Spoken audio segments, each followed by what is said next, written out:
நாம் தமிழர் கட்சியின் தலைமை ஒருங்கிணைப்பாளர் சீமான் செய்தியாளர்களை சந்திக்கிறார். அதனை நேரலையில் பார்க்கலாம். பாருங்க, அது எப்படின்னு பாருங்க. அடிச்சா கால் அடிச்சு உடைக்கிறதுன்னு இது ஒரு கணக்கு வச்சிருக்கு. எப்ப பார்த்தாலும் கால் தான் உடையும், கை உடையும். அரசு இதை ஒன்றும் கண்டுக்கிற மாதிரி தெரியலையே. காவல்துறை யார் கையில் இருக்கு? அவர் இதை பத்தி பதில் சொல்ல. நீங்க என்கிட்ட தான் உட்காந்து கேட்குறீங்க. குற்றவாளிகளுக்கு போதிய தண்டனை கொடுக்கறதுக்கு போய் சட்டம் ஒழுங்கா இல்ல. அதனால ஒரு சில சட்டம் இருக்கு. சட்டம் இல்லைன்னா சொல்லாதீங்க. சட்டம் இருக்கு, ஒழுங்கு இல்ல. ஈஸியா வெளியே தப்பிச்சு அதுதான் சொல்லிட்டு இருக்கேன். அது தொடர்ந்து இப்ப ஒரு 9 வயசு 7 வயசு சிறுமியே ஆசினியே கற்பழிச்சு கொண்டாரு ஒரு தம்பி. நீங்க பாத்திருப்பீங்க. அவரு 90 நாள்ல வெளியில வந்துட்டாரு, 30 நாளே வெளியில வந்துட்டாரு. நான் போய் அந்த வீட்டுல துயரம் கேட்டேன். எரிச்சு கொண்டு விட்டாரு, வன்புணர்வு செஞ்சு. அப்ப திருப்பி அந்த அம்மா அவர் அவங்க அம்மாவை கொண்டுட்டாரு.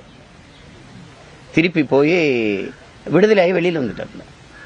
இப்ப வெளியில தான் இருக்காரு. அப்ப இவர் எப்படி எடுத்துக்கிறது? அந்த வயதை ஒத்த இளைஞர்களுக்கு என்ன சிந்தனை வரும்? அது ஒன்னும் இல்லடா அப்படின்னு. அதுதான் நீங்க திரும்ப சொல்றேனே, ஒழுங்கு இல்ல, அறம் சார்ந்த ஆட்சி இல்ல. நாம் தமிழரோட தேர்தல் அறிக்கை எதை மையமா வச்சு ஒரு மாநில அளவுல தேர்தல் அறிக்கை நான் கொடுக்கறது இல்லையே. தேர்தல் அறிக்கை கொடுக்கறது இல்லை. ஏன்னா ரொம்ப நாள் அவங்க அறிக்கை கொடுத்து எங்க முதுவை சொரிஞ்சு விட்டுட்டு இருக்காங்க. அவங்க இல்ல, நாங்க ஆட்சி எப்படி நடத்துவோம்ங்கிறது, எங்க ஆட்சி எப்படி இருக்கும். இப்ப நான் இல்லைன்னா நீங்க கூட ஆளலாம், என் பிள்ளைங்க எடுத்து ஆளலாம். ஏன்னா அது ஒரு பைபிள், பகவத்கீதை, குர்ஆன் மாதிரி, ஒரு திருக்குறள் மாதிரி. அது ஒரு புத்தகம். அது எப்படின்னா ஒரு இது மாதிரி, கல்வெட்டு மாதிரி இருக்கும். கல்வினா இப்படி கொடுக்கணும், மருத்துவம்னா இப்படி கொடுக்கணும், நீர்னா இப்படி சேமிக்கணும். ஏன்னா பண்டைய காலத்திலிருந்து என் முன்னோர்கள் எப்படி ஆட்சி நடத்தினாங்களோ அதையெல்லாம் எடுத்து, உலக நாடுகள்லாம் எப்படி ஆட்சி நடத்துதோ அதையெல்லாம் எடுத்து ஒரு இவ்வளவு பெரிய புத்தகமா நான் வெளியிட்டு இருக்கேன். பண்ணது யாரும் படிக்கல. இந்த வாட்டியும் வெளியிடுவேன். அதையும் யாரும் படிக்க மாட்டாங்க.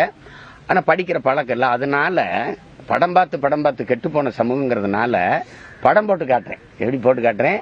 நம்ம ஆட்சியில எப்படி பள்ளிக்கூடம் இருக்கு, நம்ம ஆட்சியில எப்படி மருத்துவமனை இருக்கு, நம்ம ஆட்சியில நம்ம எப்படி வேளாண்மையை வளர்க்கிறோம், தற்சார்பு, பசுமை, தாய்மை, பொருளாதாரம்னு சொல்றேனே, அதுனா என்ன?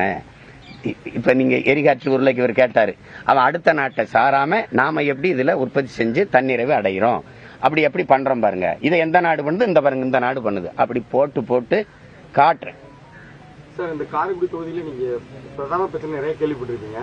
இதுல நிறைய அமைச்சர், நிறைய பிரபல அரசியல்வாதிகள் அங்க இருந்திருக்காங்க. இந்த தொகுதிக்கு எதுவுமே பண்ணது இல்ல. அவங்க பிரபலமா இருந்தாங்க. பிரச்சனை தீர்ந்ததா? நீங்க எந்த மாதிரி சொல்லிச்சு பண்ணலாம்னு பாக்குறீங்க? நான் குறை கேட்க வரல, குறை தீர்க்க வந்திருக்கேன். அதனால எந்த மாதிரினா, நீங்க எந்த மாதிரினா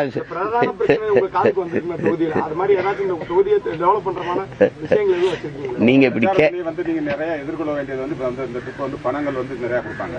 அதை நீங்க எப்படி சார் இந்த தொகுதியில எதிர்கொள்ள முடியும்? பணம் கொடுக்க நான் திரும்ப சொல்றேன். அவங்க நாணயத்தை வச்சு அரசியல் பண்றாங்க, நாங்க நயத்தை வச்சு அரசியல் பண்றோம்.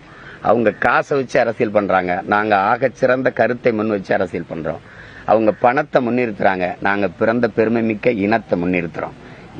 இதான் எங்க கோட்பாடு. எப்பவுமே மின்சாரம் இல்லாத இரவுகளில் மக்கள் மெழுகுவர்த்தியை தேடுவார்கள்ங்கிறான். அநீதியும் அக்கிரமும் பெருகிற காலத்தில் மக்கள் நல்லவர்களை தேடுவார்கள்ங்கிறான்.